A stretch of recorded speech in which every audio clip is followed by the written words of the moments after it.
Hi, it's Malcolm, and today I want to tell you about some different ways that you can improve your credit score. But let's start off by talking about what is a credit score and why is it important.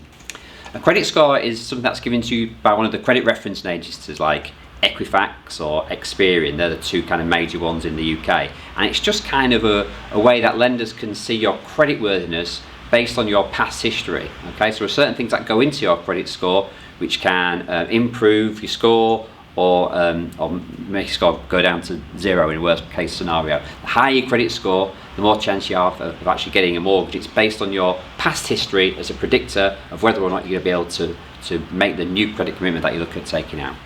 First thing that you should look at doing when you're looking to improve your credit score is avoid trying any unnecessary credit searches. So a typical one for this might be when you're shopping around each year for your car insurance. You put your details into a website and all of a sudden you're just looking for a quote. However, the aggregator website is running 10 credit searches on you. You go onto your Experian or your Equifax credit report and you can see all of these searches. Now some of these don't have an effect on your credit score, but the reason that having too many searches can be a bad thing is that it looks to some lenders, external lenders looking in, that you're applying for all this credit that you don't necessarily need and you might be getting turned down for it, and it gives them some trepidation about whether or not you're going to be credit worthy. So you should try and avoid credit searches that you don't need to be done. One of the big things that you can do to improve your credit rating is ensure that you're on the voters roll and the address that you're living at is recorded accurately on your credit report. The reason that this is still important, it's a mystery really, because I suppose back in the days when you were trying to evade your creditors, you would move house a lot, not register for the council tax, not register on the voters roll. Now young people don't go on the voters roll because they're not interested in politics necessarily, don't think it's important, and yet it still has such a big bearing. So getting yourself registered on your voters roll when you're not could improve your score by 100 or 200 points. Another thing that you should be avoiding when you're looking to improve your credit score is looking at the available balance on your store cards and credit cards. So for example, you've got a £2,000 credit card limit and the balance is always at £1,500 to £2,000. It looks like you're kind of living up to the maximum of your allowable credit. Lenders don't like that. So the best practice is to try and pay off the balances each month, but if that's not possible, try not go too near the balance on a regular basis in terms of the maximum amount of available credit on that card.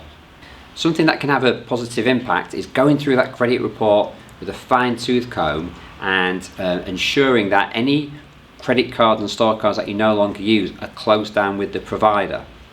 That's because you could look like you've got too much available credit and you might go completely out of your mind and draw down all of your credit all at once. So lenders don't like it when the available balance is too big. So this is a real balancing act for people. Sometimes when you close down some of your old credit cards or store cards, it can have a short-term negative impact on your credit score because the system can't tell whether it's you that's closing it down or whether you're being closed down by the card provider. But after a little while, things settle down and it becomes apparent that you're a good payer and eventually your score will quickly return to normal or even improve. When you're going through your credit report, you should see if you're financially linked to any partners, ex-partners or family members. Because if you've got joint accounts with them that have been kind of unpaid, perhaps it was their fault, we hear this quite a lot, then that can affect your credit score. So if you're no longer with your partner or you're no longer living in that household with that family member, then you can create a disassociation with that person. And then again, if they've got any bad credit, then that will be no longer associated into your name. So hopefully you found all of that useful. As a starting point, I would get hold of a free copy of your credit report. The one that we recommend is Check My File. So if you look in the description below the video, you can click on the link and take a 28-day free trial with Check My File. That checks Equifax and Experian and some of the other credit referencing agencies all in one place, and you can take that free trial by clicking the link below. That's a great point to start. Go through the report detail by detail, section by section, see what you can pull out of there, and if you need any help on other ways to improve your score, please don't hesitate to get in touch. Thanks for watching the video. We do rely on user-generated content, so please subscribe if you found the information useful, and send me a question in the comments below or drop me an email and I'll do my best to answer.